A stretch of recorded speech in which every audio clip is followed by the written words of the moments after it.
Hello, and welcome to the Adoption Roadmap, where we will be recapping some questions and some topics that have come up over the week around domestic infant adoption. That's what we specialize in at RG Adoption Consulting. I am Rebecca Gruenspan. Hopefully this is working and I got the tech down right this time. That would be a miracle. Okay, so who's on? Where are you from? Where are you in the adoption process? I want to know. Tell me in the chat. All right. This is not working on IG today live, so you will be getting a recap. Okay. Today, we're talking about finding the right agency for you. What agencies should you apply to? How do you find the right ones for you? We'll be talking about that. We'll be talking about vetting situations and the very first time that you see your first situation. And we'll be talking about when and how to write a letter to an expectant mom when you are presenting for a situation. Does that sound good? I'm just going to dig in. Okay, let me take a drink of water. As Lacey, hi. Nice to see you. Thanks for coming back again. All right, so what agencies should you apply to? And how should you choose the right agency? All right, well, first of all, I'm going to give you my answer, and then I'm going to give you my answer still being in crazy COVID times, CCT, I will refer to it as. When you are looking for an adoption agency to sign up with, there's a lot of things to look for, and you need to ask the right questions, and you need to know some things to determine if it's right for you. So first of all, how much does it cost to get onto their list to even be shown situations? How much does it cost? Is it going to cost you $10,000 or $15,000? Or is it going to cost you $500 or nothing? Yes, there are agencies who charge you a really high amount of money, and then agencies who charge you very little. A lot of people want to know why. Why do some agencies do it this way and other agencies do it that way? Come here and I'll tell you why. Because they can. That's it. Simple as that.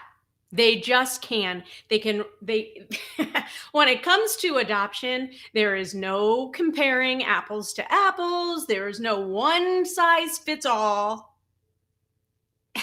Agencies and attorneys can do things however they damn well please. And that's it, really. I mean, I like to think that the ones who are charging more, well, let me back up for a minute. There's a lot of very costly overhead at adoption agencies. There's a lot of different things that they're paying for. They're paying for, what it costs to attract expectant moms. They're paying for the office, keeping the office going. They're paying for all their workers. They're paying for so many different things, lawyers and licenses and all of that. So to keep their doors open, they will determine what that cost is and what makes the most sense for them. Also, some agencies would rather you only work with them and put all your eggs in that basket, but I think there is a better strategy. I mean, if you go to your financial planner and say, here's $1 million I have to invest, that financial planner is not going to tell you to put all your eggs in one basket. Now, is he or she? No, they're going to tell you to diversify. which is what our strategy is and what the strategy is of most adoption consultants. So we like to see you finding those agencies with lower upfront fees where you can sign up with multiple at one time. Because the more agencies you sign up with, the more situations you're going to see, the more times your profile can be in front of an expectant mother. And it only takes one to be the right one. So what are their upfront fees? Then you want to know some of their statistics. First of all, make sure they're a licensed entity. That's one for sure. But you want to know how many people are on their list right now waiting also to be matched. And then you have to take it a step further. Of those people, how many of them are waiting for what you're waiting for? All right, so that's where your criteria come in. Maybe you're more open than the majority of people on their list. That puts you at an advantage. And so then maybe it's less important how many people are on their list if you're one of only a few that are open to everything. How many successful placements have they had? How many fall throughs have they had? What is it? What's a successful, what does a typical adoption situation cost financially? And if it falls through, what does that look like for you? Okay, these are all things that you need to look at to determine, is it worth it for me to sign up with this agency? Beyond all of that, it's also who you click with. Now, I want to warn you, so many people, and in the business world, this might make sense, but in the adoption world, you got to throw it out the window. So I have heard time and time again, I'm not working with them because I've contacted them 3 times and they haven't responded to me. And if they're not responding to me now, I don't want to work with them. Okay, then don't work with them. However, communication is not their strong suit. Most of the time it's because they just don't have enough staff to respond to the amount of hopeful families that they have coming in one day, while they're also trying to take phone calls from expectant mothers who really need them now. So you're kind of last on the list for the time being, but they will get to you.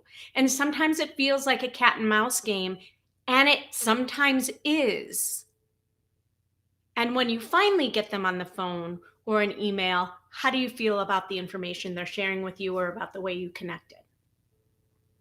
That's when you should determine, not how many times it takes to get a response. Maybe with a consultant it's different, but with an agency or an attorney who does placements, who you are thinking about working with, keep that in mind. Okay, we have a question. Somebody asked, who at the agency do you ask these questions? Great question. A lot of times it's whoever answers the phone, that's the intake person. So I would just, when you call, just say, we're interested in possibly working with your agency and have some questions. Who should I speak with? So it really just depends how that agency is structured, what their organizational chart looks like. But most of the time, the person answering the phone knows that they're going to be asked a lot of questions and can answer them. So it really differs at every agency. I mean, even for me, I try to always connect with the director, executive director, founder, CEO, whatever their title is, the top, for peer-to-peer. However, most of the time I am speaking with the people who are working with our families to get the information. But even for me, sometimes I need to talk to different people to ask different questions. So I hope that helps. All right, moving on. Vetting situations. So now you have found the agencies, you have signed up with the agencies that feel the best for you. Oh, wait, let me go back because I told you at the beginning, There's how to find the right agency for you, and then there's how to find the right agencies for you during CCT, crazy COVID times.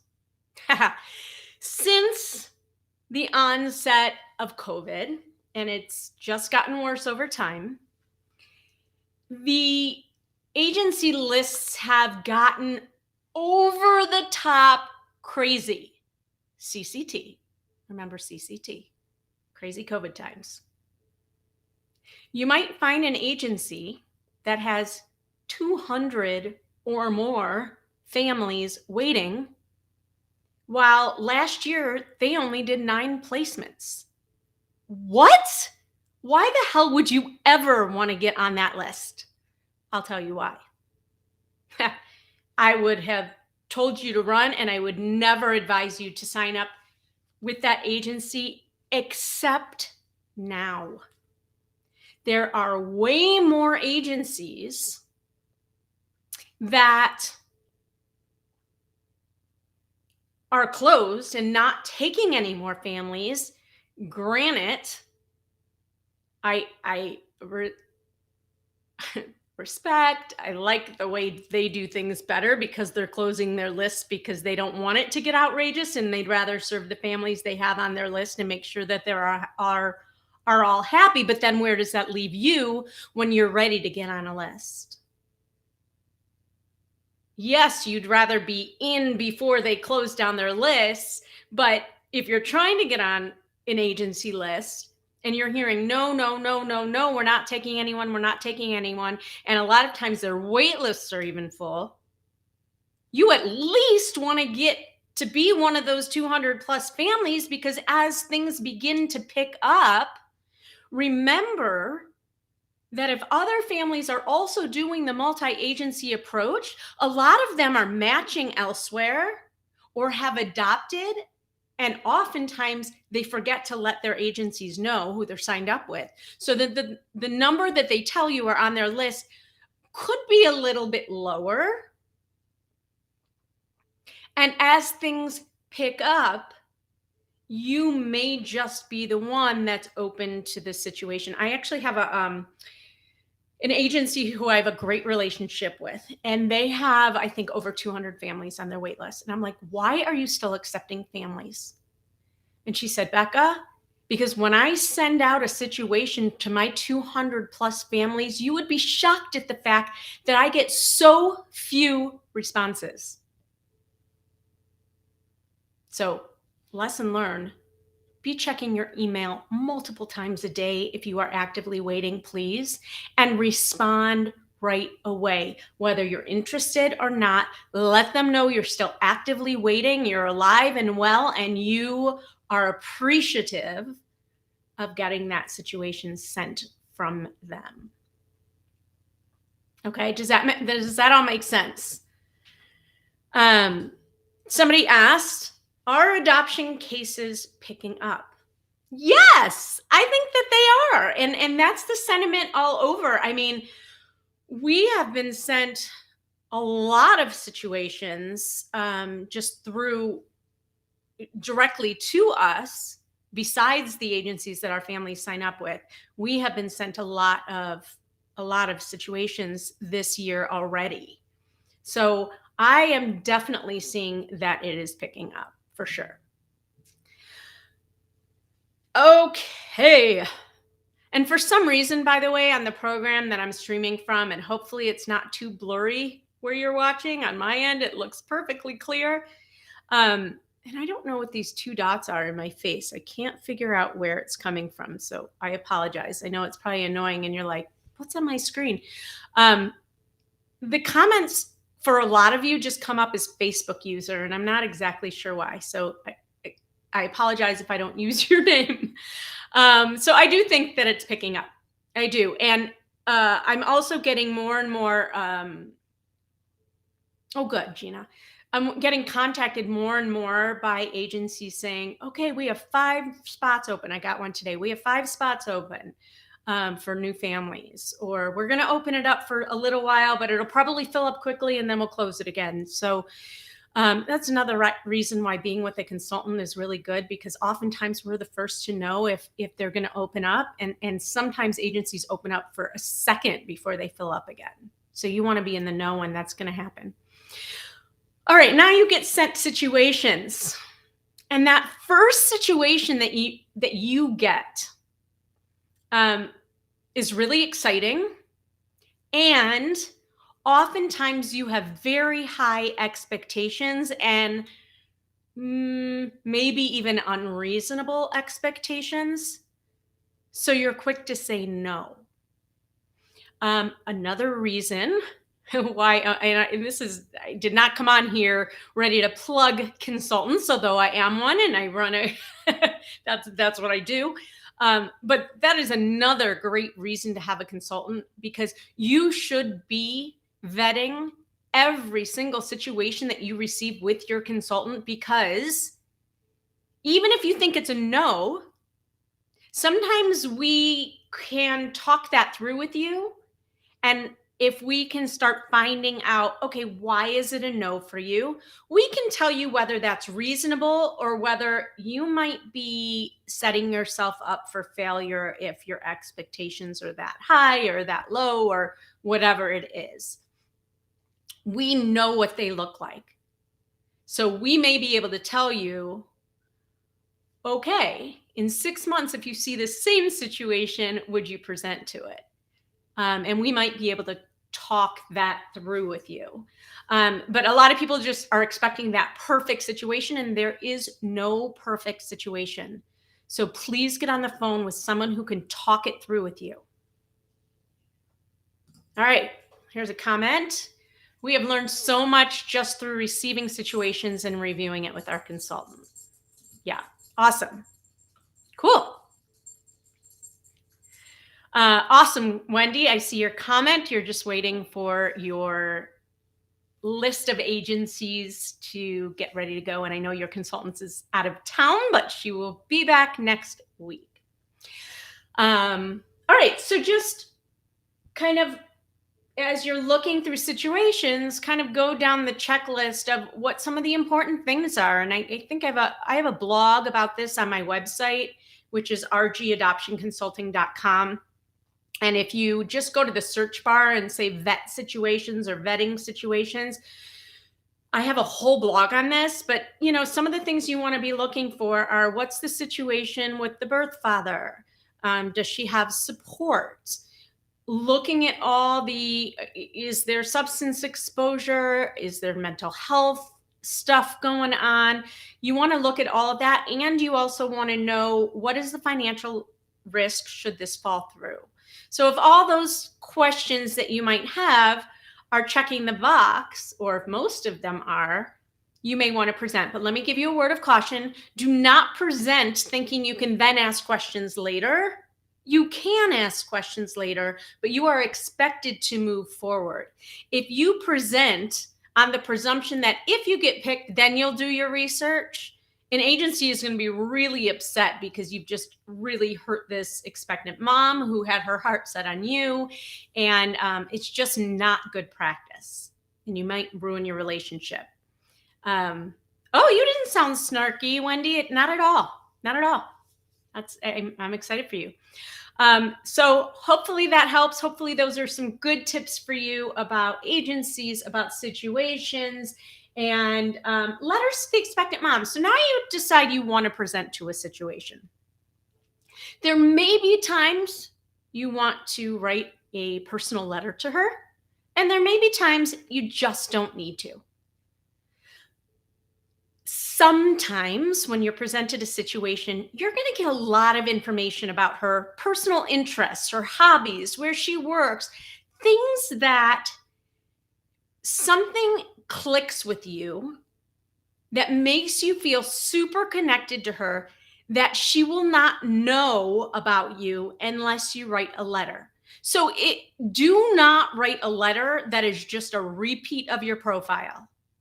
Don't do that. And don't write a whole 2 pages. Nobody will read that. Nobody's interested.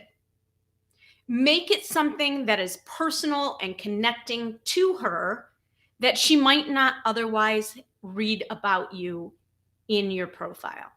So if there are those things that you learn about her, write a personal letter to go along with your profile. A lot of agencies will let you do that. There might be some that don't allow that. But that's what I've got for you today. If and by the way, in our email that I sent out today, I talked to you about why Valentine's Day is a really, really special day for me. So if you want to know why and you're on our email list, don't miss it. And if you're not on our email list and would like to be, just shoot me a message here or go onto our website and sign up. Let me know. All right. Stay on your roadmap. Don't veer off. Follow the steps. It works. Have a wonderful, wonderful weekend. And I will see you next week. Bye for now. Now I have to figure out how to end it. Found it. Bye, guys.